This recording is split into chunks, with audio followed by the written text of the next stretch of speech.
Hello, everybody. Welcome to another episode of Cosmic Surfers. I am Nick Haslam. I am here with EL Leng.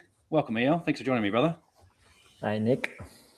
So EL's a good friend of mine. I wanted to bring him on as an early guest, the second guest, because of EL's experience in meditation and specifically the Tibetan Bon lineage. And we're good friends in real life. We do bushcraft together. We hang out on the land, and we do our own version of the Diri.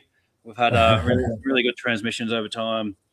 And so, yeah, I really one of the things that I really appreciate about you, EL, is your ability to take action on a consistent basis with your meditation practice. And so, I guess, and that's, it's one thing to talk about, some of these spiritual concepts, but it's another one to have that direct experience. So that's something that I really appreciate about you. So as this is the first meditation conversation that I've had on this podcast, for reference, my background is in Vipassana, and I know that that's pretty typical. So I've done a handful of those, like the Goenkas, and then I've done a different version of Vipassana where it was inclusive of a walking meditation, and then a bow, and then that was a 21-day one where the final 3 days you have very limited food and then you stay up all night, and that was what brought on one of my first known experiences, in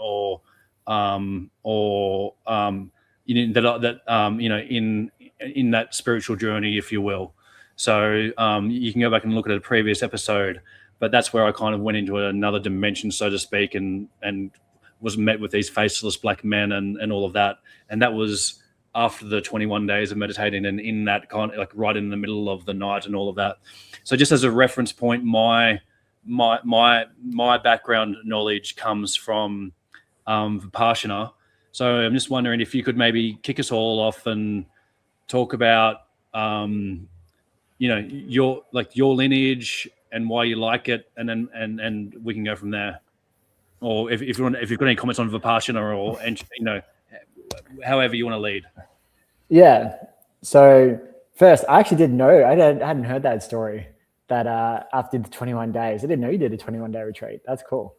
And yeah, I've done a Vipassana myself. That was actually my introduction to the meditation path. I did it in Sri Lanka in January of 2015. So next to Colombo, and I remember it very clearly. It was pretty much 35 degrees and humid every day. So similar climate to where we live now, but a bit hotter and a bit more humid. And having to deal with the bugs and the mosquitoes and everything. It was I realized, I'm getting the whole spectrum of life experience in this one meditation retreat. That sort of opened up the meditation path to me, where I realized there's definitely something to this. And from there, I just continued searching, largely because I was suffering, I guess, like really struggling internally with anxiety and depressive states. And I was looking for answers. And I always had this whisper in the back of my mind, in the back of my head saying, you should meditate, you should meditate, you should meditate. So I just kept listening to that. It led me to the Vipassana. Then it led me to my first major teacher, who is Dr. Daniel P. Brown, a psychologist from Harvard Medical School, who was a psychologist there for 50 years, and he studied Tibetan meditation for 60 years. He was in the world of meditation for 60 years, and he studied Tibetan meditation for like 30 of those years, for the final 30 years of his life. So he was my first teacher, major teacher, who I studied with for 7 or 8 years. And he introduced me to the world of Tibetan Buddhism and Tibetan Bon. And Vipassana is, it's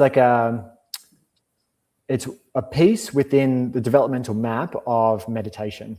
And meditation has evolved over the last several thousand years. I mean, the Bon tradition, they say, is 18,000 years old. And so these practices of the mind have been evolving for thousands and thousands of years. And so there's three major turnings of the wheel in that evolutionary developmental process. The first one is sutra, and Vipassana kind of fits within the sutric practice. It's all about like life is suffering. We need to push away anything that causes us suffering, live a very simple life. It's like the life of a monk, really. The life of a monk is a very sutric life. That's why Vipassana is very much like a monk-like life experience. I was that close to becoming a monk as well, actually. Yeah. Yeah, and it's one, and the sutric path is one path to they say, to completing, to full liberation. And there's a number of different tools and modalities that fit within the sutric path. And then as practitioners kept practicing, the meditation practices evolved, and the tools and modalities became more refined. And then what emerged was the next vehicle, which is called the tantric vehicle, sutra, and then tantra. And tantra is more about transmuting energy. So recognizing, okay, I'm suffering, I can't avoid the suffering, I need to do something internally to help transmute that energy. And so they built, and so that's dense and blocked emotions, fear, reactivity, all of that. And so they built a suite of tools, essentially, Tibetans. They built a suite of tools to help go inward and help transmute that energy, essentially transmute it from negative into positive.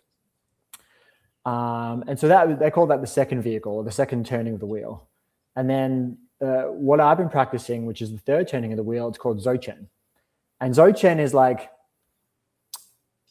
just rest in the nature of mind, rest in the non-dual experience of mind. And there is no positive, there is no negative. It's all just pure experience.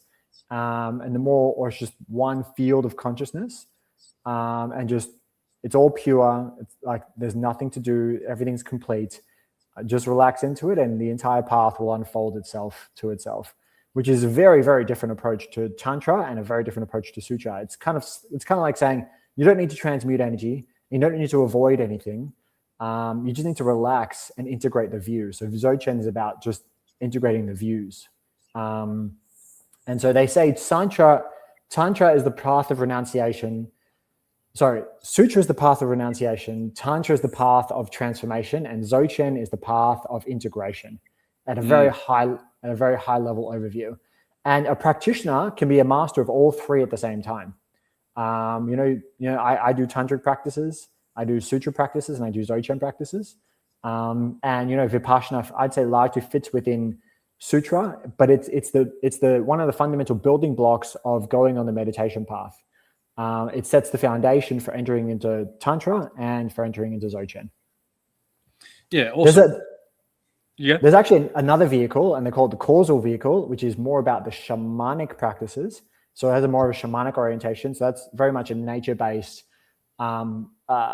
dimension where you are in relationship with the field itself, with country, we're in Australia right now. So if I was to use the terms here, it'd be like you're in direct relationship with country, right.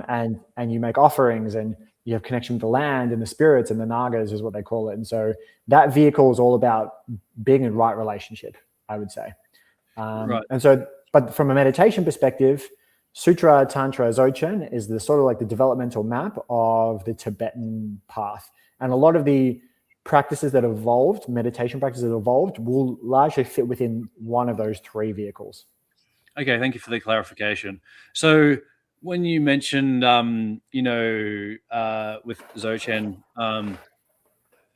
what's the difference of being in that, I guess I'll use the term like 0 point energy field. What's the difference between that and the part of the shamanic where you're in a relationship? Like you're talking like observing that field with Dzogchen.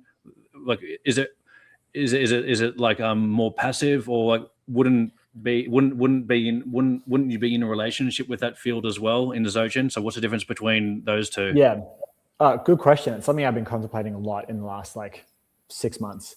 So from a Dzogchen view, because Dzogchen is considered to be sort of the view that can integrate all other views, you can do shamanic practices from a Dzogchen view, right? Or you can do shamanic practices from a sutric view, meaning what's the difference? A sutra kind of looks at the world in a dualistic way, meaning like there's nature spirits out there and there's like, there's evil entities out there and everything's just out there, right? Mm-hmm. And you can make offerings and you can have a relationship with everything that's out there, and it works. But then Dzogchen is like, there's nothing out there. It's just one unified, like one continuous unified field of consciousness. And you can still have a relationship with some other appearances in that unified field, knowing it's just a different expression of the same unified field. So it's a different view.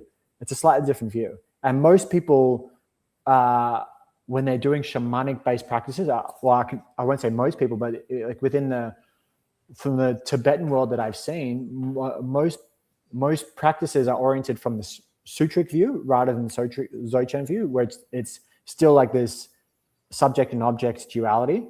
Whereas a Dzogchen practitioner will do a shamanic practice from the Dzogchen view, knowing that it's one inseparable, non-dual, unified field. And even though you're making an offering to something, it's an expression of the same field. Right. So it's a slight switch, change in the view or the perspective of how you're relating. And it seems small, but if you're doing it again and again and again and again over weeks and weeks and weeks and months and months and years and years and years, it makes a difference.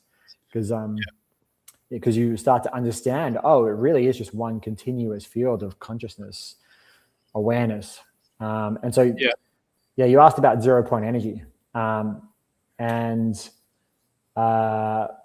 point field is 0 point field. I think, So that unified field is sort of broken down into 3 dimensions, and they're all the same. It's just sort of 3 aspects of the same thing. The first one is the groundless ground of awakening. And the groundless ground is essentially the container of all of existence. It's this open, spacious, transparent field of awareness, consciousness that's primary before anything, right? And then, so my interpretation, and I'm still learning, my interpretation is that is the ground of the 0 point field. And then everything that arises from that ground is considered to be the appearance aspect of awakening. So there's the ground that is essentially equanimous, non-reactive. It's like the infinite field of creative potential. And then from that infinite field of creative potential, everything is born. Everything manifests. Everything from even the most refined, like subatomic particles, all the way to complex, like galaxies. They're all considered to be the same appearance aspect of that awakening, appearance aspect of consciousness. So everything from the most refined to the most complex. And then the third dimension is called the inseparable pair, which is, you understand that it's really just the groundless ground, and the appearance aspect is just one continuous field of consciousness. So they're 3 aspects of the same thing. But the 0 point, I would say, is it's all 0 point, but meditating on it is probably the groundless ground. Yeah. That phrase came up when you were talking about that unified field. So I guess I want to, what I want to bring in, or what I want to maybe some more nuance from your perspective is, so we've got in natural law, we've got the law of polarity, right? But then you've got, in these circles, you've got, and you mentioned before, the non-dual field. And then you've talked about, seeing it from a different perspective. So I guess from what I see, there's, and this is not from you, just in general, there's some kind of fluff around also all about the non-dual, or we've got to go beyond polarity, or it's maybe hierarchical in nature, or you're just stuck in duality and all of that kind of thing. But there is kind of the integration or the acknowledgement of that law of polarity. So do you have a few more words to say on that relationship between the law of polarity and the non-dual field? So the first thing that comes to me is the non-dual field is kind of like looking at reality from the absolute level. One pure, undifferentiated, unified field of consciousness. That's one level to look at it. Objective reality, would you say? Objective reality, exactly. Yeah. And then there's the relative reality, which is my relative experience of that unified field. Yes. And so the law of polarity sort of fits within the relative reality, relative aspect. I disagree. But yeah, sorry, I didn't mean to interrupt. No, because it's objective, but it's also, we might be having a subjective experience, but it's not. Polarity is not subjective. Polarity is a law of the universe. Yeah, it's just one aspect of understanding the unified field. It's a because essentially it's a construct, and at that level, at the unified level, the construct it's kind of irrelevant. It's just pure experience of that unified field, pure, like just pure, undifferentiated. You're the conduit of that field. So polarity, it's a way of understanding. It's like a way of understanding that the nature, or it's almost like a law of mind, I would say. It's like but it's a way of understanding that unified field. And so when I said before, ground aspect, appearance aspect, and inseparable pair, they're also relative ways of understanding the unified field, sort of cutting it up and understanding it. And so it's like pointing out instructions. There's a system called Mahamudra. And Mahamudra is it's a systematic way of stabilizing the mind. It's a meditation path. And essentially, the greatest Mahamudra teachers are just pointing out what's already here. And so the law of polarity, I would say, is like a pointing out instruction, pointing you out to the nature of reality that's already here. Yeah. So it's like an aspect. Yeah, I think there's something in here, but I won't get too in the weeds. But I think there is something, like, for example, you've got, the magnetic poles, and, you've got like the dipoles and all of that. So it is, it is part of, like a principle of nature. And I guess I just wanted to bring that up. I guess one of the things one of the reasons why I like to talk to you and the clarity and the groundedness is because I kind of want to hammer in a little bit about the new age and all of that kind of thing, like to ground it and to define terms. And we've been having some of these conversations as well, because I just the reason why I specifically asked that question is I just kind of feel a little bit like everyone, just go beyond the non-dual and we're all one, but it's like it's kind of a bit dismissive or kind of spiritual bypass. I agree. What my practice is kind of like pointing out to me is that it's all the concepts, all the frameworks, even Buddhism and Bon, it's just a framework to get you to understand or the direct experience of pure awareness, pure consciousness. And the idea is just to dismantle all the frameworks, all the ideas, all of that. So it's a pure, undifferentiated experience of that pure consciousness, not just on the cushion, but off the cushion. And so it's like the whole Buddhist framework. There's a saying that like Buddhism is a framework to take you beyond Buddhism.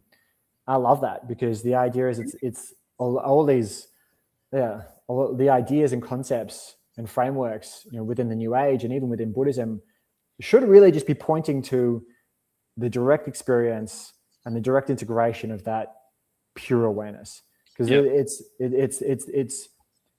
just, and that pure awareness is always right here. It's essentially just like dismantling all the conditioning to recognize what's already right here. And I'd say that a lot of the New Age stuff is a lot of the conditioning that people have to that is helpful in some ways, but can also get in the way of just the pure experience of the pure awareness that is already here. Yeah. And so, some of the differentiations that you mentioned earlier on about the different states, I guess my experience with Vipassana, and correct me if I'm wrong, because you're much more well-versed than me, but it's to do with removing the things that aren't in alignment, like taking out. So they're, by memory, they're called sankharas. So like the purification of the mind, like the removing the things that aren't of that natural alignment. So is that different in these different meditations, or that's like one part of removing the things that aren't true or whatever, or you do that first and then you're in that the other part that you mentioned?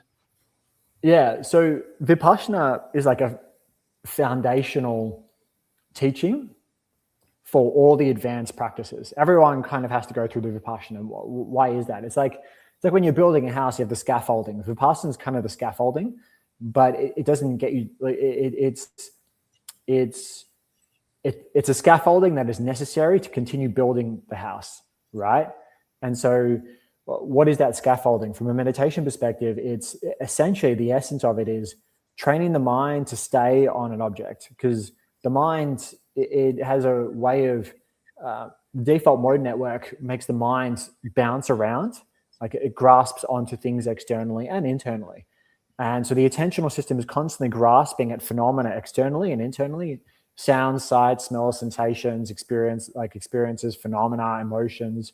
The attentional system is constantly grasping on it and then fusing towards it. And so Vipassana is initially a concentration. The function of it is for training concentration, and concentration helps to train the attentional system to stay on one object at one time, right? And that lesson or that teaching is the foundation for pretty much all sutra, all tantra, and all dzogchen, all teachings that are built on top of it. Because if you can't train the mind to stay, then it's going to continue bouncing around, and all the other tools and modalities just simply won't work because the mind isn't focused enough. And so Vipassana is part one, training the mind to stay. And then once the mind can stay, then it can stay with whatever reactivity is in the body. And staying with that reactivity means instead of moving towards it or moving away from it, it can stay, and then it can start to unravel. And as it unravels, it's multi-generational karma or multi-generational trauma that we've inherited. They can start to unravel, disentangle, and then it gets liberated or purified, right? And so that's one way that multi-generational trauma can get purified. But there's many other ways. And so if you look at all the traditions, I mean, if you look at the Tibetan traditions and also a lot of the Hindu traditions, they all have some kind of concentration practice at the beginning of their teaching, at the beginning of their trainings. And really the purpose is essentially the same. A lot of the concentration teachings are essentially the same. They're like getting you up the mountain, just from different parts of the mountain, But as you get higher up in the mountain, you kind of need a bit more technical skill. It gets a bit more technical as you continue up the mountain, metaphorically, like you continue along the meditation path. Vipassana is an amazing foundation. And it's if you look at the Tibetan Mahamudra system, Vipassana is sort of embedded within that Tibetan Mahamudra system, and it continues. If you look at the Tibetan Dzogchen system, the Bon Dzogchen system, Vipassana is kind of within the first few stages, and then it continues after that. Right. Yep. I've got a few. This is. I'm just loving this conversation. I always love talking to you, brother. I've got a few different things I can go on about. One is about like the high. Okay, let's just the first thing that pops into mind. So how do we deal with spiritual ego in this sense of like the hierarchical nature of some of these perceived meditation systems, like this is the proper lineage, or moving up the mountain, and how can we integrate and liberate through like a softening and a kind of relaxing into and merging with life, rather than turning it into like another spiritual ego conquest of like moving up the levels? Yes. So it's a great question, because it's sort of it segues into where did Vipassana evolve to? So Vipassana evolved towards was sort of part of the Hinayana tradition, and Hinayana evolved into what's called the Mahayana. And Mahayana, what's the difference between Hinayana and Mahayana? Essentially, the difference is within Mahayana, it's built on top of Hinayana, and the vehicle after Mahayana is Vajrayana. And so what did they do in Mahayana? Mahayana is imagine it like it's like a research center of meditation. And they've been like doing Vipassana for a long time and doing Hinayana practices like Vipassana for a very long time. And then like they're doing research, and as researchers evolve, they're like, what if we added something called emptiness into our practice? What if we instead of like seeing everything as being so real and solid, what if reality is actually a bit more fluid and empty, and the impermanent nature of it means that you can't really grasp onto phenomena. And so this view started to emerge in the Mahayana tradition as like these like meditative scientists, like these were practicing over hundreds and thousands of years. They realized, well, the nature of reality isn't as solid as we think it is. So if it's not solid, then what is it? Well, it's fluid and it's impermanent and it changes and it's malleable and it's kind of, there's an emptiness to it. Not emptiness in terms of nihilism, but emptiness in terms of like, if you hear the sound of a kookaburra, you can't hold the sound of a kookaburra, right?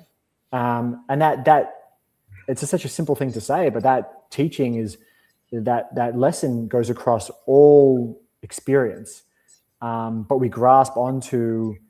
largely grasp onto internal experience. And so you asked about spiritual ego, where does emptiness come in? Well, you start to realize like even the sense of self isn't a solid thing. It's when I die, my sense of self is going to die with me, right? So is it real? Is it solid? My sense of self has changed. My ego has changed from being a 3-year-old to being 33 now. And so if my ego can change, then is it as solid and as real as I think it is? And so the emptiness teachings start to cut through a lot of that spiritual. It should cut through this. If it's true, it goes more internal reflection and integrative process rather than moving up to the next level in the hierarchy or whatever. And it should. And that spiritual ego is a very nuanced thing, and it's probably a lifetime and just constantly recognizing the spiritual ego is there and seeing it as being not solid and dismantling it. And so one of the first instructions that people learn after doing the concentration practices is it moves towards emptiness practices. And emptiness is a view that you start to integrate into day-to-day life, where you start to see reality not as solid as you think it is. All your ideas, all your conditioning, all your beliefs, all your emotions, they're a bit more fluid than what you previously thought. And from there, that includes spiritual ego, because you see I think I'm amazing at this. Wait, that's empty. It's just something that's constantly changing. The law of nature, everything is constantly changing. Everything's constantly changing, including your ego, including a sense of self. And so when spiritual ego arises, the idea is that emptiness is designed to cut through it, penetrate through that and continue to dismantle that. But it might be a multi-year dismantling process and sometimes people don't even fully get through it. Yeah. I just kind of find it funny. And I know that, it's probably my own spiritual ego or whatever, but it's just I just wanted to kind of tackle that just because of the hierarchical nature. And, I've done X, so there's the X amount of years, and then there's the levels, and then there's this meditation version is better than that one. And then it's the teacher and the lineage and there is a lot of that. And it totally kind of seems a bit counterintuitive to have hierarchical part, and maybe hierarchy is not the right word, but it's yes, you need foundational teachers, but it's kind of maybe I'm just triggering myself when you're going up the mountain or whatever, because it's The reason why I use that metaphor is it's as you go up the mountain, the view changes. Imagine a mountain, even your mountain, right? Driving up the driveway, it's thick bush, but as you get higher and higher towards your property, big open space, the view is completely different. And so the idea is that the mountains, this metaphorical way of saying, as you continue meditating, your view of the landscape of reality starts to change. But it is kind of taught in a hierarchical way, because there is the great master who's passed it down to his students, and they pass it down to their students, and everyone's follows the lineage. And I have deep respect for lineage, because there's, for me, why lineage is important, but is if you know that there are great teachers or great beings who've completed the path, meaning they've done all the practices, read all the scripts, done all the practices, and they've achieved realizations. and you can see it in their behavior and their conduct. You can see that. Where a lineage can kind of derail people is if they get attached to it. If it just becomes another thing that you eventually have to dismantle and becomes a framework or a concept you become attached to. Because once again, the idea is with the whole meditation path, in my perspective, is to dismantle everything that gets in the way of being or operating from that pure field of awareness. And that pure field of awareness is beyond constructs, beyond conditioning, beyond all of that. And so even attachment to the lineage has to be dismantled because it has almost like no place. It's like it's a vehicle for realizing that pure field of awareness, a pure field of consciousness. Something that I catch myself on a little bit as well, because I very much a person that values tradition and lineage. And so it's something that I've seen in, say, like the Tai Chi or Qigong kind of movement, like going to China and, it becomes like a whole thing, and it's real. Like, you get you go see the person that's like, been doing it for many decades, and I was even going to move to China full time, but it's like what you're just saying, that also becomes a thing in unto itself, where it's like everyone goes around saying, I learned under blah blah blah and all this kind of stuff, and it turns into another thing. I said it before, but I love the saying that Buddhism is a framework to take you beyond the framework. And why it's so simple, but it's so good, because it tells you that even the most advanced teachings and the most brilliant teachers and the most, like, you might receive the most profound transmissions, even all of that is just like support or like kind of integrations to help you recognize something that's already here, this pure field of awareness that's already here. Yeah. So oh, you go. And this is where, like, people have to be really careful with like the teachers that they choose, the lineage that they choose, because if they're choosing teachers or lineages that are kind of telling them like this is the only way, and they become attached and entangled in that way, it can kind of become a bit of a cult.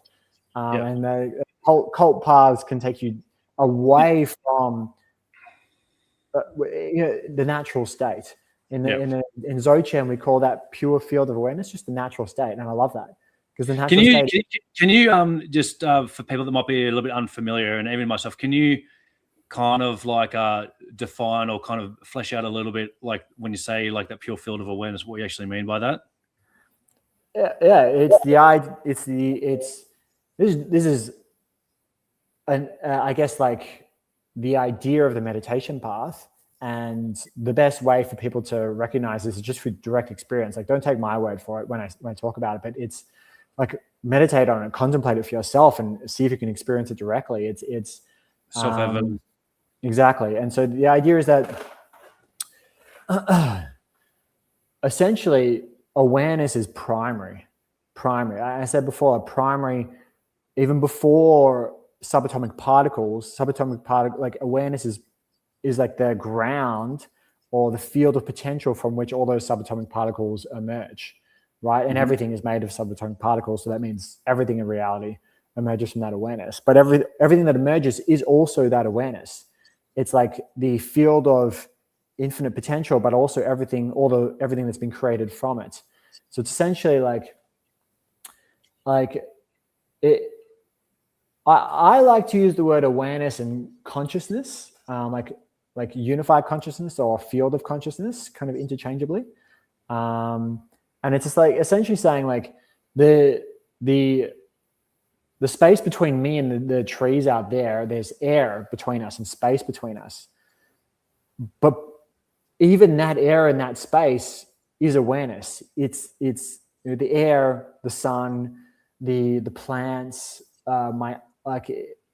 everything like that's appears to be inanimate and animate has the same fundamental property or same fundamental property of being this field of awareness. Okay. Cool. Consciousness. Yeah. A lot of shamanic or nature-based traditions say that everything in the cosmos is animate. It's animate. It's living. Exactly. And so that's more of a shamanic way of saying what I'm saying. And this is more of like a meditation, using more meditation language. It's one field of awareness, one field of consciousness, or it's one field of like animate experience, or one field of spirit. And like why is that important? It's like, once you start to recognize that it's one continuous field of experience, then you start to recognize that, oh, if it's one field of experience, then I'm connected to everything and everyone across time and space. Like this field of awareness is beyond time, beyond space. Space and time emerge from this field of awareness. All the elements, elements from the periodic table, or elements like earth, air, water, fire, space, all emerge from a meditation perspective, all emerge from this field of awareness, right? So this field of awareness is beyond time and beyond space, and it's boundless. It's the container for all of existence and all of experience. And it's everything in reality, in physical form, in reality itself. The infinite nature of reality. Exactly. And it's this, and it's what emerges from that. It's like that. You can say that conceptually, but why is that important? Because you start to recognize, when you contemplate it deeply, that you're connected to everything and everyone at all times, across past, present, and future. The suffering that's happening around the world is suffering that's in the same field of consciousness that I'm in. The suffering of the earth. The suffering of the earth, and like when trees are cut down in a forest, or there's pollution, like the nature there is impacted. And so that just does impact the field, like that particular spot. It impacts everything around it, the entire ecology, but it also impacts the entire unified field, right? Yeah. And so, and I guess, like, as the mind becomes more and more clear and more merges more and more deeply with that unified field, there's a sensitivity that emerges where it's like you can sense where pollution is in the environment without seeing it, or you can sense where suffering is happening in the world without having to be there. There's like a sensitivity that emerges, like, and from that sensitivity, compassion can start to come, like, can be a quality that develops. I guess it's our minds. I mentioned an intentional system before. What's happening for majority of the world is that the attentional system is narrow. And all the meditation teachings are taking people to is just opening the mind, opening it, and then just continuing to deepen and deepen and deepen in that openness. Cool. And the mind's going to continue contracting and narrowing, and that's part of the path. But the idea is that you open and open and open, and from there, start to become more connected with everything around you, people, environments, nature, and yourself, your partner, family. And so one of the things that comes up is that when you're talking is that, one of the things that we can recognize is that, when there's truth, it can be recognized from several different vantage points. And so when you're talking about, like, the quantum, like, what comes up for me is that it's very relatable to the quantum stuff that I've been studying as well, because it, time emerges out of that 0 point field, and or like the observer effect and things of that nature.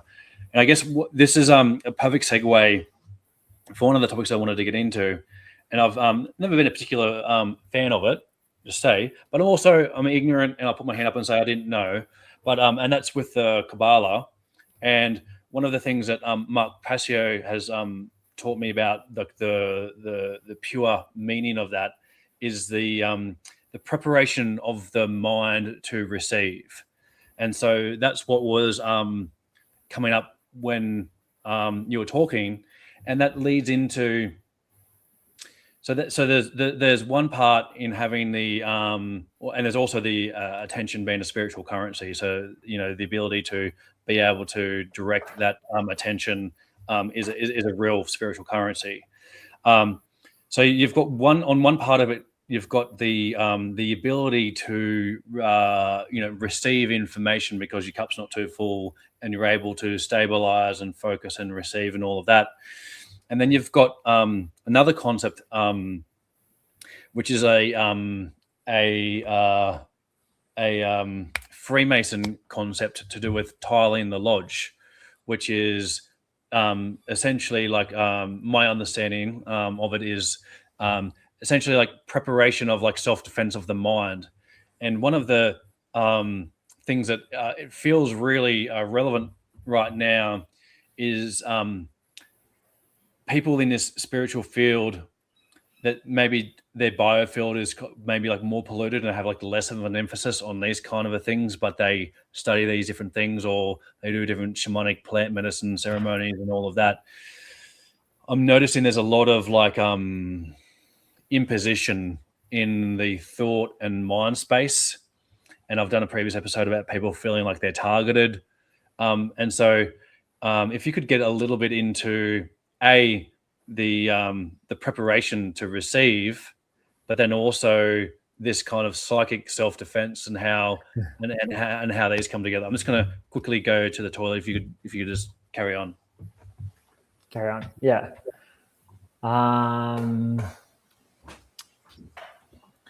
So how you protect yourself from entities or demonic forces or impositions.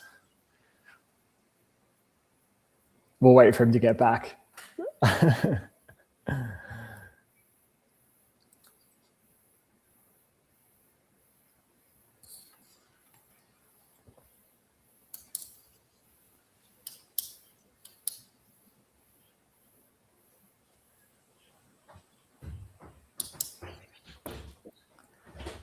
Sorry, I should have just paused it, brother. I've just been drinking a lot of coconut water. So yeah, what I was maybe these are distinct fields, but on one hand, I was talking about the Kabbalah and the preparation of the mind to receive information is my very limited understanding of that, and I guess that speaks a little bit to what we were talking about before, if I'm not mistaken, about removing the impurities, but then also. There's that part of like the ability of the vessel to receive or whatever language you want to learn, but then also there's this other aspect that I've there's this imposition or kind of what's going on in. I'm trying to get more specific, right? Like there's a lot of mind control. The technology that's coming through is mind control scale. There's a lot of like people feeling like of imposition. Of being targeted, there's this psychic self-defense or the ability to kind of, not shield yourself, but, like in that kind of dualistic manner. But like, are these subjects related? And is there something that we can kind of, how would you respond to the preparation of the vehicle to receive, and then the ability to not be imposed upon? They feel like two slightly different questions. One, in terms of the vehicle's ability to receive. First, we're receiving at all times, but our ability to understand what we're receiving is limited. It can be limited based on the unprocessed material in our system, because often we're receiving and it gets filtered through my ego or filtered through my unprocessed trauma or attachment system. And so the idea is to clean up a lot of that stuff, so the messages are more easy to just to come through. And because right now, say a message comes through, or you're the conduit, or you're receiving information, that information gets entangled with your own egoic structures. So it's like you might receive an intuition about doing this thing or going somewhere, and then the ego will come in and be like, "Oh, that's an amazing idea. I could make millions of dollars from that." And immediately, it like layers on top this idea of like there's this pure transmission that comes through, and then the ego will come in and just entangle its own ideas and conditioning around that. So Right. that's what, and so the idea is to clean up a lot of that stuff. So when the transmission comes through, or you receive what you need to receive, then it's clearer. And the idea is just the percentage of how you interpret that information should just get clearer and clearer over time. Until eventually, from a Tibetan perspective, there's a teacher called Dr. John Churchill, who I really respect. He talks about it as, it's called, you experience it as direct, valid, non-conceptual recognition, meaning it's direct, it's valid, like real, right, non-conceptual. So there's no layering of conditioning on top of the experience of the intuition, and direct, valid, non-conceptual recognition. So it's direct recognition, direct knowing. So everyone's sort of, I would say most people are experiencing that direct, valid, non-conceptual recognition, but it's because of unprocessed material, a lot of that gets clouded or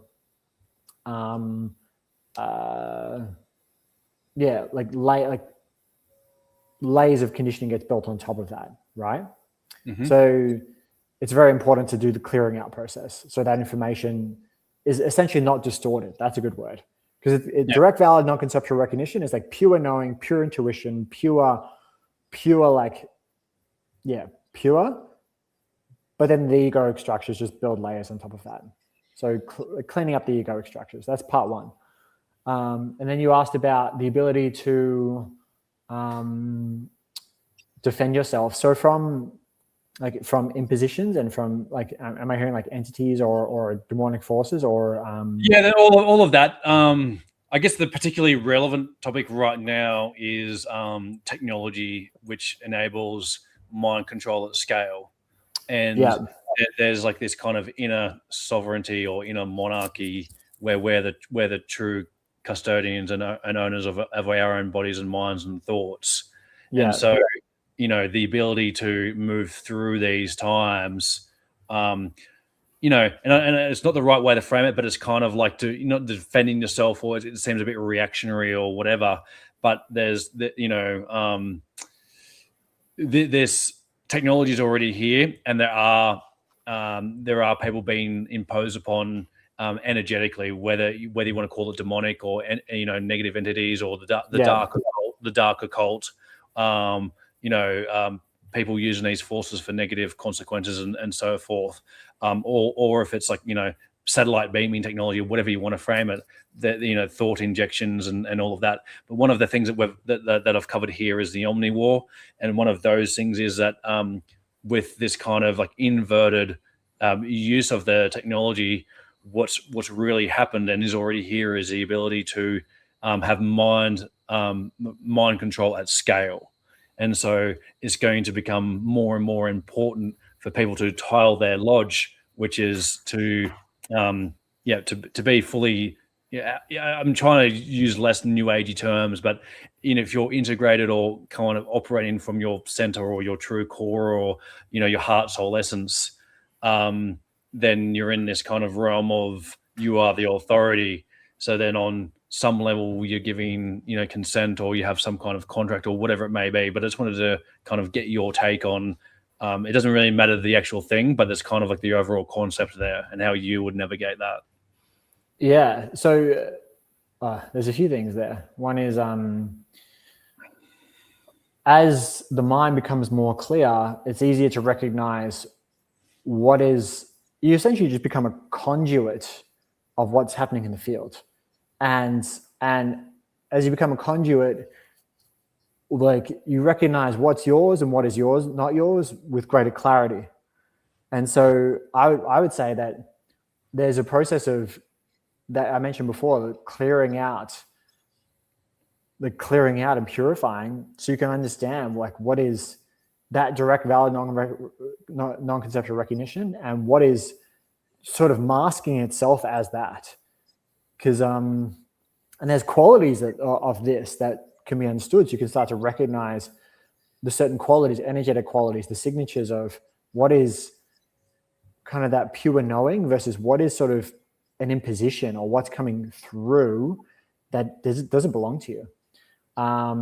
The field itself, when people say mind control, it's like, what mind? Everything is mind. Everything is consciousness. So at that level, like no one can control the entire field of consciousness.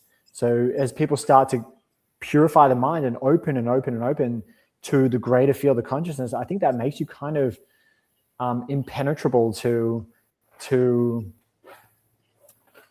that kind of influence. Meaning like, the groundless ground, some of the qualities of the groundless ground, that infinite field of awareness, the ground aspect of it is that it's equanimous, indestructible, impenetrable, doesn't react to anything, sees all phenomena just passing through, so it doesn't entangle with anything. So as one's mind becomes more relaxed and more stable in that base, in that groundless aspect of awakening, all this phenomena can come through, but you don't engage in any of it. You don't entangle in any of it. So I guess my response is like, as it's coming through, it's like deepening into the ground aspect of awakening makes you kind of impenetrable to any kind of influence, because you're relaxing into something that's even beyond. It's beyond. It's a level of minds that is kind of beyond that sort of temporal physical influence. Yep. And I guess that's why, all these teachers talk about knowing thyself and all of that. So I kind of want to shift gears if possible, to kind of more terrible phrase, meat and bones or whatever. But I want to get into the Tibetan. I want to finish on the Tibetan Bon stuff, but before, I guess one of the things that I see as like an entry level recommendation is transcendental meditation. So, could you, if you're able to, like for the uninitiated, could you maybe kind of like lay out these kind of entry levels, or the different types, or even specifically transcendental meditation, and what it's good at and what it's not good at, why it's recommended as like an entry level, and maybe like what it's missing or whatever, and then we can transition from there. Like if I say to you, transcendental meditation is getting recommended a lot for new people to enter into meditation, what's your response to that? It's true. And in Australia, like Vedic meditation, which is a more lineage-based approach, it's becoming very popular in Australia, and it's essentially the same technique. But I don't have too much direct experience with transcendental meditation, but what's been shared with me is, this is from my teacher, who's a Harvard psychologist, who's in that whole world for 50 years, 60 years. He would say that transcendental meditation is a great entry point because you are essentially initiated into this morphogenic field. You go into it. It's a very potent field. You have direct experience very quickly because you're entering into a very potent container, a very potent energetic container. And so people have, someone who's never meditated before, doesn't know anything about meditation, they can meditate and have very powerful experiences very quickly. But what's the end goal of practice? And I mentioned before, we talked about the paths up the mountain. Maybe not all paths are leading to the same destination. And so what is the destination of transcendental meditation? I don't know. Do you know? Like, what's the end goal? I'm not that. To be honest with you, I'm not that familiar. Like I said, my background is more of Vipassana. I just wanted to introduce that to you because it seems to be a bit of a trend. Yeah. So, I mean, a lot of the Tibetan practices, the end goal is like defined in one sentence: to awaken and realize your true nature, and realize your Buddha nature, essentially. But Buddha nature is like a way of saying, realize your infinite potential. Yep. Right. Yep. And so I don't know if transcendental meditation has the same goal or intention, but the intention or the goal of practice, usually it's like when you plant a seed. Like, I eat a lot of lychees at the moment because the lychee trees are fruiting around here. And so there's seeds for the lychee. If I plant the seed, the tree will grow and it will create lychees, right? Mm-hmm. And so whatever seeds being planted with the practice that you're doing, whether it's transcendental or Tibetan practices, whatever seed is being planted, the intention, then that's going to fruit. And so, yeah, I know what seeds are being planted with the Tibetans, but I'm not as familiar with the seeds that are being planted for transcendental. Yep. But yeah, I know it's a mantra-based practice, and the mantra is it's designed to help focus the attention, so get the attentional system concentrated and focused. And then I assume because it's transcendental, you're transcending something, but I'm not too sure what you're transcending. All right. Yeah. So let's shift into what you do know in terms of like your speciality. What why do you feel like you've chosen or why the Tibetan lineage, and then the Bon part of that? How does that relate to that? Well, like I mentioned before, I crossed paths with this Harvard psychologist who is initiated by a few of the Tibetan lineages. He had Tibetan teachers. And so I worked with him for 7 years. And so I studied Kagyu Mahamudra with him. So there's 5 major lineages in Tibet. The Tibetan Bon, which are considered to be the indigenous culture of Tibet. The Kagyu, the Sakya, the Nyingma, and the Gelug. So 5, they call it the 5 limbs or five branches of Tibetan Buddhism and Bon. And so when I met this Harvard psychologist, he was teaching Tibetan Kagyu Mahamudra. And so that was my pathway in. And I kept studying with him. And he was initiated with the Tibetan Bon. And as I continued practicing, he introduced me to Tibetan Bon practices. I didn't know that that's what was happening, but upon reflection and after gaining more experience, I'm aware that, okay, Kagyu has its own suite of teachings and Bon has its own suite of teachings. There's some overlap with these teachings, and there are some strengths and weaknesses to these suite of teachings. Like Bon, it has practices that are good for some things, and Kagyu and Nyingma and all the other lineages have practices that are good for other things, right? And so my teacher, Dan, he kind of, with all of his experience, he dabbled in all the lineages and all the teachings and kind of worked out what the best suite of teachings would be for Westerners to progress along the path quickly. And so, yeah, now I'm largely just studying Bon because I've had mentors from Bon lineages, and I've had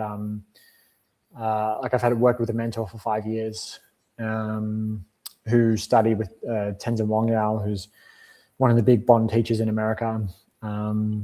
And yeah, I think I was drawn to the Bon because of its shamanic orientation. It's nature-based and shamanic orientation.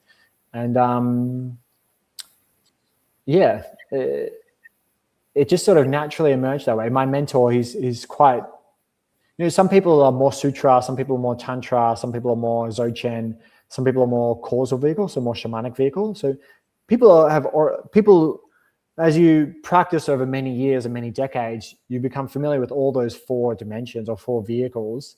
And some people prefer tantra, some people just have a natural proclivity towards dzogchen.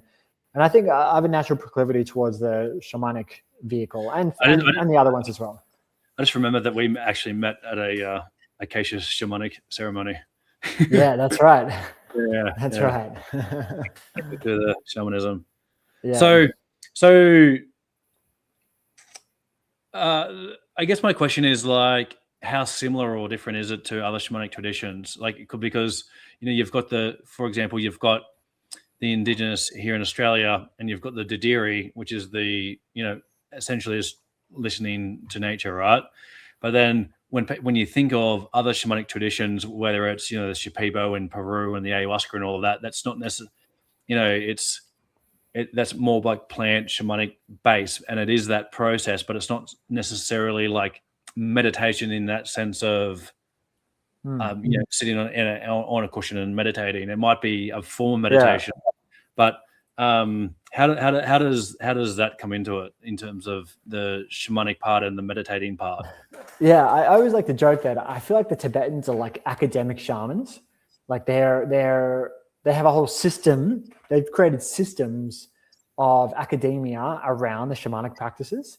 So it's kind of like, so they're very, and there would be practitioners. There are practitioners who are just on the land, working with the land. But yeah, the Tibetans are very intellectual and academic. I think that's one thing that makes them different to, like, for example, the Aboriginals in Australia. Like the Tibetans wrote down everything. They have libraries of teachings, and everything was written down. Whereas in Australia, we know that it was an oral tradition. It wasn't. Right. It wasn't. Yeah. And so, when it comes to that vehicle, the shamanic vehicle, I think if you think about the context of Tibet and Nepal and the Himalayas, the mountains is a very different landscape to the Amazon or to here in Australia. And so I think they were in direct relationship with the spirits of those lands and the consciousness of those spirits on those lands, like the mountain spirits and the spirits of the river and the forests. Whereas here, the spirits of the land here, the Nagas of the land are very different. And so the thing is about the spirits of the land, when you develop a relationship with them, it's like a friend. They reveal things to you. They reveal knowledge and wisdom and teachings, and you can learn from them and learn with them. And so I think the spirits in the Himalayas and in the Amazon would teach the people different things than they would in Australia, or, right. The teachings would be different based on where you are. But it is about the relationship, is what you're saying earlier as well, right? Oh, and absolutely. That seems to be a key, like that deepening of the relationship in that shamanic context. Exactly. It's all, it's about sacred relationship with, the appearance aspect of awakening. The appearance aspect means like the plants, the animals, people, the stars, the sun, the moon, having a sacred relationship with all of those, like have a connection. And because it's from a, bless you. And because it's from the Dzogchen view, it's all one unified field. If it's one unified field, you contemplate that. Well, it's like, if it's one unified field, why couldn't I have a relationship with the sun? If it's one unified field, or why couldn't I have a relationship with the tree or the rock or the plant or the animal? And how deep can that relationship go? Maybe it could go infinitely deep. I don't know. I think there's levels of depth. I think these things are infinitely deep. Mm-hmm. Some people, for example, I heard a story of a 16-year-old boy in Tasmania who can speak to rocks. He's from Aboriginal descendants, and he has a relationship with the rocks and can communicate with rocks. Yeah. And that's obviously quite a deep relationship with that kingdom, the mineral kingdom. Yeah. Yeah. And, George Cavazos talks about this a lot as well. Like, even had found himself in the mineral kingdom or the tree kingdom or plant kingdom. Yeah, exactly. And from the unified field perspective, from the absolute perspective, it's like, if everything's one field of consciousness, you can have a relationship with everything in the field, all stars, all planets, all galaxies, the moon, the sun, all planets within our solar system, all trees, everything. But it's cultivating that as a relationship. And I think my experience, and this is my interpretation, and I could be completely wrong, is that the Aboriginals in Australia had a very, very deep relationship with country here. Yeah, of course. Yeah, especially the clever men. And that's walking the song lines, and they sing up the song lines through that connection to country. And the reason why they're singing it up is because that's part of the relationship of singing it up right way. Exactly. And they're singing the song of the birds, and so that's why bird law is a big part of it. And that's their process of like activating that relationship with country. Exactly. And then country responds. It's a relationship. It's like a friend. The more you, like, when we first met, you mentioned we first met at that acacia ceremony. That was our first introduction, and it took time for us to build a friendship and build trust. And as we build trust, we've developed this friendship, and things open up. And it's the same with the nature spirits. It's the same with country. It's the same with a river system or a tree or a bird or a plant or an animal. This is my interpretation. Or a mountain. And it takes time. It's like making a friend. It takes time to make a friend. Yeah.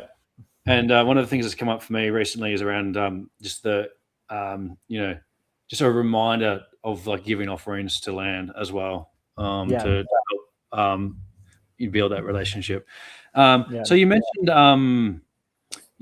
the library, like the academic part of the Bon. So what came up when you're talking about that is obviously like, like the Library of Alexandria and all that kind of thing. So for people that kind of interested in like, the ancient texts and the wisdom that's in the, hidden on the mountain in Tibet and all that kind of thing. Like what's the deal there, brother? What's going on with the Library of the Bon? The library of the Tibet. Well, everyone knows the Chinese invaded Tibet, and they burnt a lot of monasteries and a lot of texts. But there's still some that survived and some that made it to India and Nepal. I think recently there was a library that was found with like 80,000 sacred texts. Only 5% of them have been translated, or 10%. So a very small percentage of all these ancient texts. And who knows what's in those texts? Who knows what they've recorded? Like these guys are like librarians, academics and librarians. So they could have recorded anything that's happened in human history, any story. So, and they're just being translated now. But over the last 30 years, what's being emerging in the West is a lot of the secret teachings that were kept quiet and exclusive are now emerging. In the same way that plant medicines are now, 50 years ago, very few people were going to the Amazon and drinking plant medicine. Now many people are doing it. 50 years ago, only a few people were doing yoga, but now many people are doing it. 50 years ago, only a few select people were studying Kabbalah, but now many people are studying Kabbalah. It's the same principle with the Bon. It's like now the Bon masters are translating and sharing a lot of the texts with Westerners so the teachings can be continued.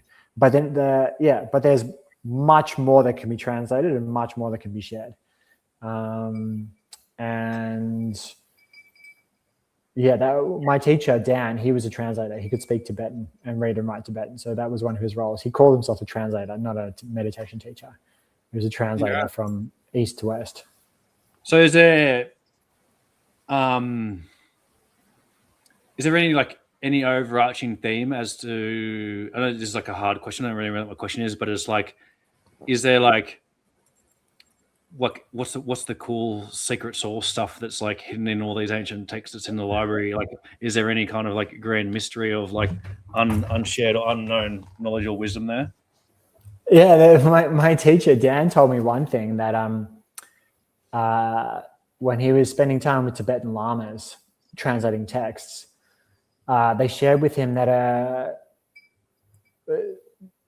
just for real context, the Tibetan kingdom used to extend all the way from Tibet into northern India, Pakistan, and Afghanistan, right? And so they had monasteries on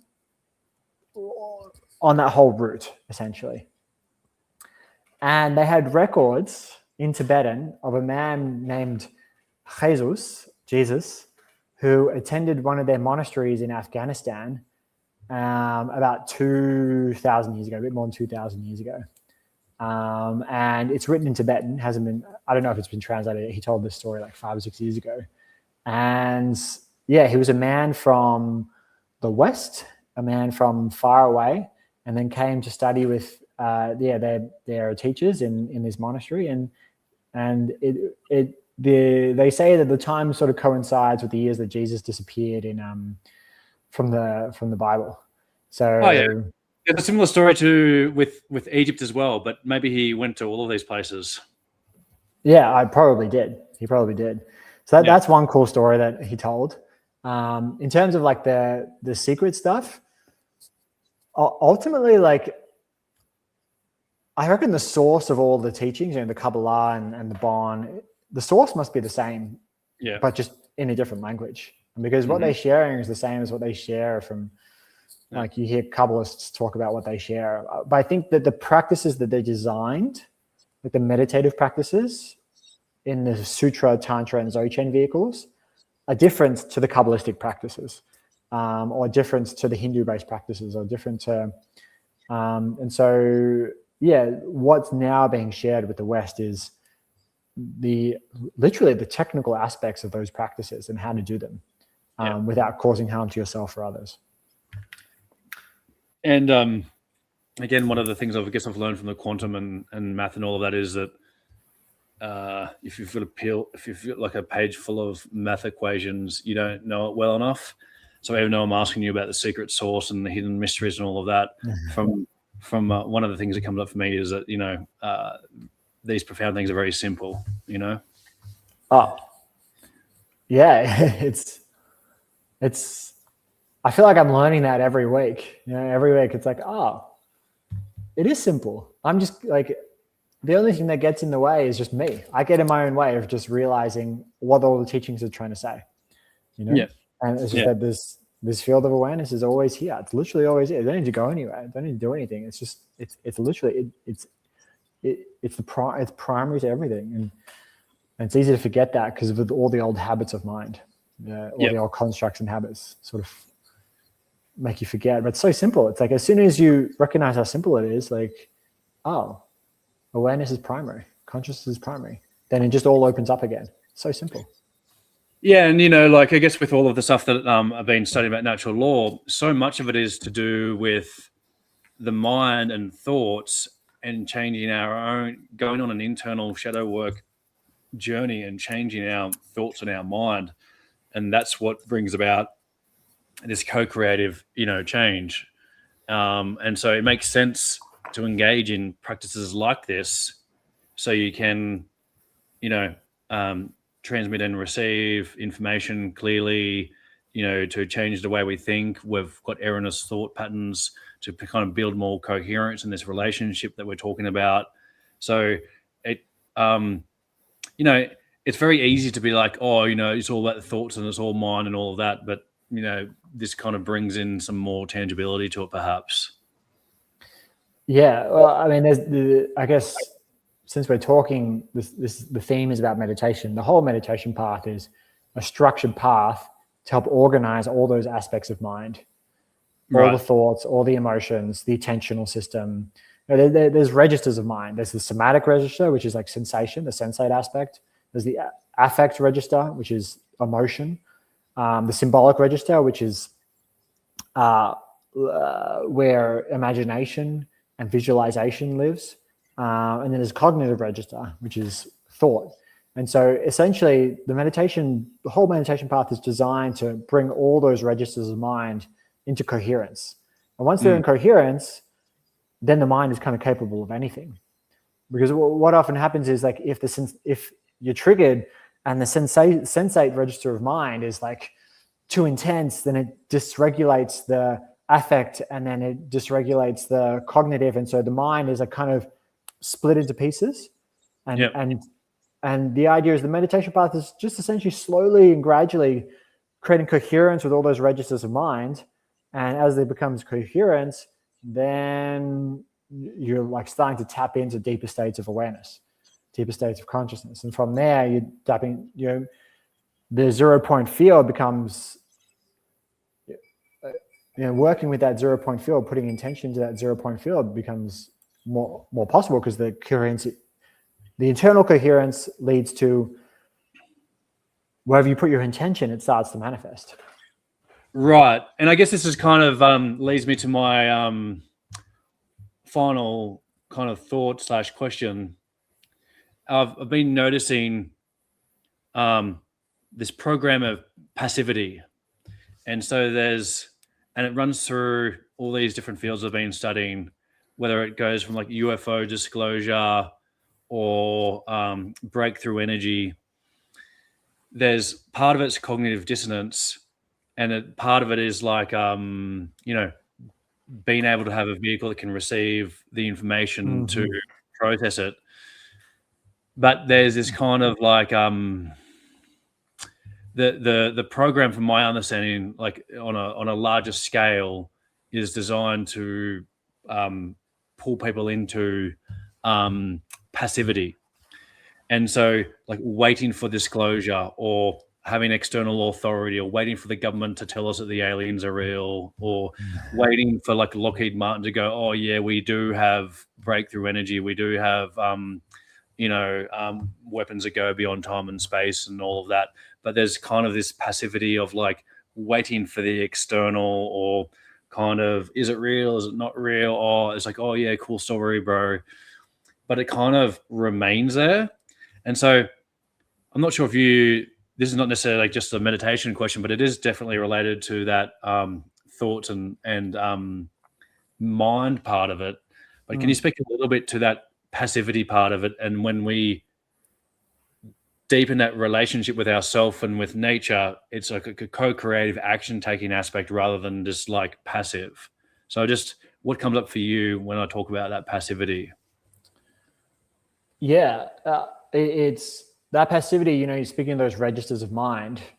What's probably happening for a lot of people is one of those registers kind of goes offline, or one of the registers becomes dysregulated, which creates incoherence in the system across the somatic, the affect, the symbolic, and the cognitive registers. And so like technology that's really advanced, this is something I've been contemplating recently, technology that's really advanced, like 0-point energy technology, like we talk about, that requires a mind to be able to comprehend that level of technology, and to be able to and so I think what happens for a lot of people, like UFOs, I talk to my brother or my family about UFOs, and they're like, you're an idiot. And what's coming up for them is the registers of mind cannot internalize that information, and so it becomes defensive and becomes it's like, what I'm bringing information that creates incoherence in their system. It's just the mind isn't ready to receive it, right? And so when it comes to like technology as well, it's the same. I feel like it's the same principle, where if the mind is not open and ready enough to receive really like information that is quite mind-blowing, then it will create incoherence in those registers of mind. And for I feel like what probably, like, as technology evolves, our minds also have to evolve as well, and we have to be able to maintain a coherence internally to match the advancements in technology. Because if we have this primitive mind that like reacts to like fear, or reacts to anything that's different, then it's going to create incoherence with anything that is different, or anything that is too scary, or anything that's too hard to comprehend. That's just going to, those subjects are just going to create that incoherence in the mind. So really, like, if advanced technology is going to be talked about, individuals need to be ready at all those registers, the somatic, affective, symbolic, and cognitive, in order to receive that information. Right. Yeah. Right. But what can happen is, well, it can be the opposite way. That if someone's a little bit open, just a little bit open, for example, to UFOs or UFO technology, or the fact that maybe there's reverse engineering that's happened with UFO technology. If someone's a little bit open to that, then that openness can start to open the mind and create a bit more coherence. It can work the other way as well. You don't have to meditate and create coherence. Sometimes being open to the UFO, or being open to 0-point energy technology, be open to all of the things that you talk about, can start to create coherence in the body and mind, start to dismantle the limiting beliefs, in the cognitive aspect, dismantle the conditioning and the limiting beliefs, and the affective register, dismantle the emotions, the anger, the rage, disgust that people might experience when they hear about this stuff. So disclosure for me, I've been watching a lot about UFOs and disclosure right now, and I feel like as disclosure becomes more and more normalized, people's minds will start to calibrate to that and become more coherent as well. It will create incoherence with some people, but for people who are open, it will actually start to create coherence. So they'll be like, maybe like I've been conditioned. Maybe there's more to reality than what I'm aware of. Maybe there's more possibility. Maybe I've limited my own mind. So these it'll work both ways. It'll be a feedback loop. The technology will open people's minds, but people's minds have to also be open to the technology, to these concepts, to these ideas. Yeah. So I've got a couple of points, and one is that, again, I kind of said it before, but it's like the more advanced the technology, the simpler it is. So when you're talking about plasma orbs and the ether and stuff like that, I actually think they're very simple. They might be complex, but I also think that they're very simple. And so it's just an expression of nature. I know it's a simplification, but I guess the part that I feel like people are missing, or at least one aspect or whatever, is the spiritual nature of it. And the people that are in these fields of this advanced technology and UFOs and all that, they're all into remote viewing and the psychic nature of reality, interdimensional fields, and like the ether, like this kind of primordial field, because we can only perceive certain bandwidths of electromagnetic frequencies and so forth. And so I feel like there's like a separation or a discombobulation or a part that's not integrated, which is understanding or comprehending that there's no separation between the spiritual and UFOs and breakthrough energy. And that's what natural law teaches us, is that it is spiritual and it is the mind. But we want to, but even we might know that conceptually, but people still want to be like, oh yeah, but like the physical 0-point energy device, this is the technology and the nuts and the bolts and all of that. But you can't separate. It doesn't work unless you have the spiritual relationship with it. And that's the key that I feel like people are missing. Do you have anything to say about that? Yeah, it's like I feel like as science and religion split, there was a split of spirit and matter, right? Whereas historically, we're talking about Aboriginals and shamanic cultures, we see everything as being animate. That's essentially like spirit and matter is one, right? But then as like probably the Industrial Revolution and the Scientific Revolution, as that evolved, spirit and matter split and they were separated, and people would study spirit, or like the spirit sciences, metaphysics, meditation, and people would study matter, like physics and chemistry and biology. But what's probably happening is that it's like converging now again, for the people recognizing, spirit and matter is just one and the same, one inseparable pair, non-dual. But yeah, we're a long way away from that, because there's implications with that. There's implications, because the implication is if people like start to see everything as spirit and matter combined, then you have to see everything as being interconnected, everything being one. Your actions influence everything else in the field, and there's implications in that. You have a responsibility. That's when morality comes into it, natural law. Exactly. You have a responsibility to act in accordance with the rest of the field. And so, so for some people, it's easy to just be like, there's no spirit, just matter. We can push this technology, we can do harm, doesn't matter, right?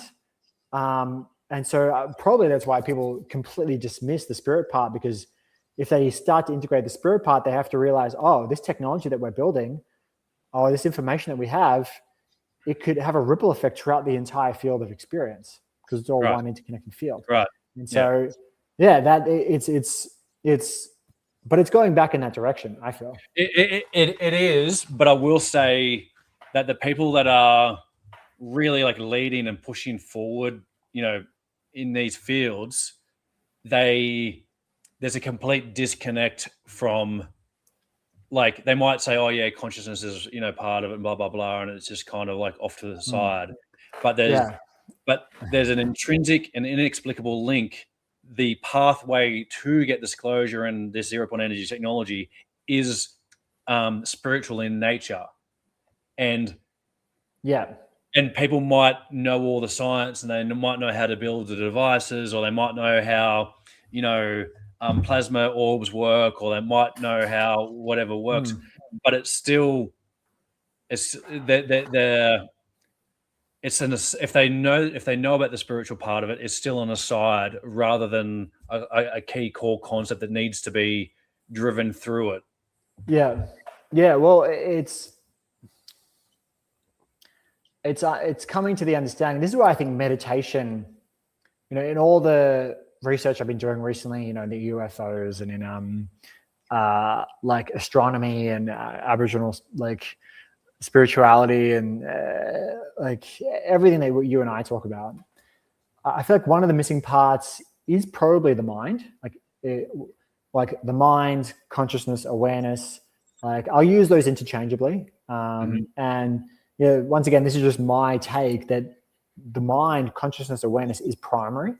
And so it's once you start to realize that, then you can start to influence physical matter, the field itself, right? Or not that you can influence it. It's more like you can harmonize with it, or you can. It's a co-creative process rather than exactly, separate. Exactly. You can calibrate with it and co-create with it, right? And there's much more potential in that because you're tapping into this infinite field of potential. Whereas if you're focused just on the matter, your potential is finite because it's only matter, right?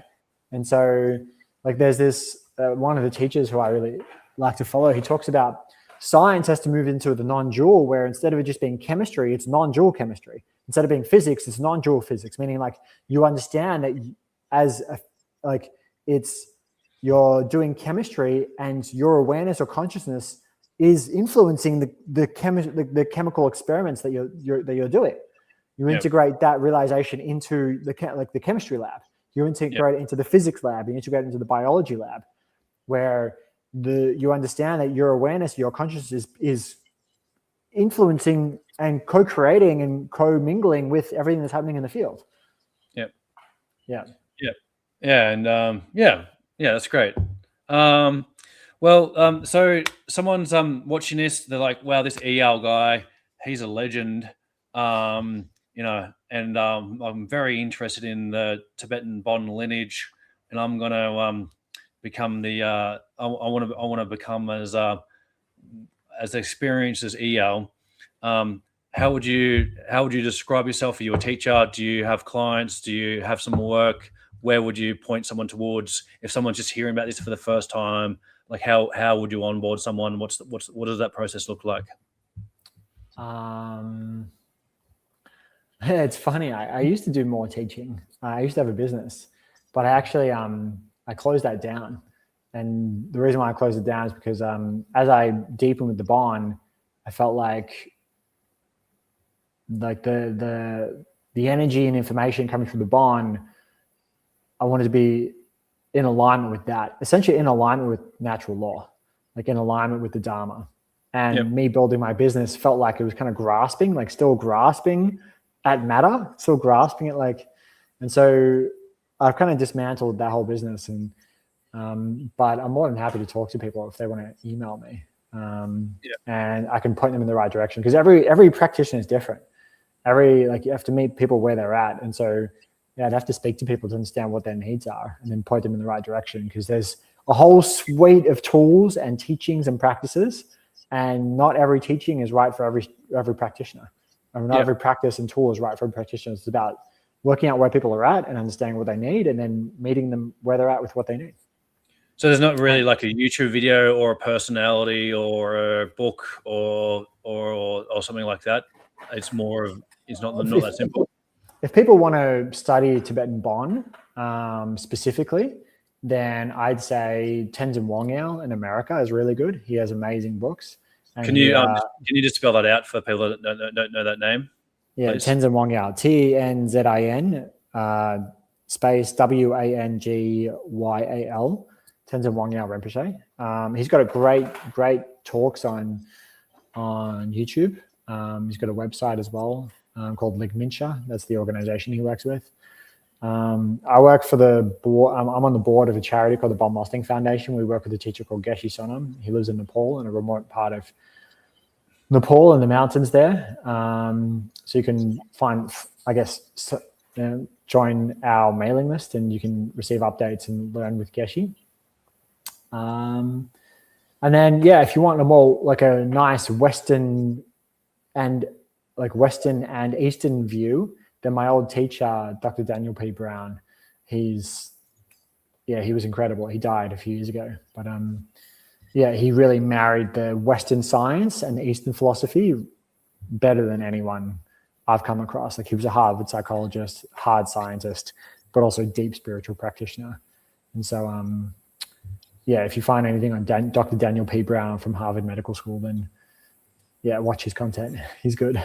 Yeah, awesome. Thanks, brother. And you don't have to, but if someone did want to get in contact with you, how would they go about doing that? You don't have to say your email address publicly or anything like that, but can people find you online, or you're not one of them really doing that? How, like, what? Yeah, it's pretty hard these days. I don't have social media, so what's the best way?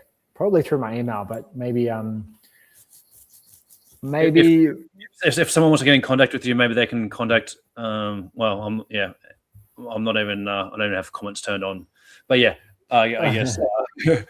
Yeah, that's cool. We don't have to put the public. Just whatever you wanted to share about your work and what you're doing and all of that. But I didn't realize that you were no longer doing the. I thought you had a website, and that I didn't realize that you were no longer. I take people privately. I take people if people come. The way I work is, if it comes, I work with it, but I'm not pushing. So if people come and I speak with them, then more than happy to chat. I've got clients. I work with clients, but I'm not publicly advertising anything. I'm not like, it's really like, if people feel a resonance and they come, then I'm open. And if they want to find me, then they can email me at Eyal, my first name, EYALR Lang, LANG, at gmail.com. And I'm happy for people to reach out to me. And if they feel a resonance, but yeah, I'm not claiming to be a guru. I'm not claiming to be enlightened. I don't know everything. But if it's a ride, it's right, and we can work together. But if not, I'll point you out to someone who's more experienced. Yeah, awesome.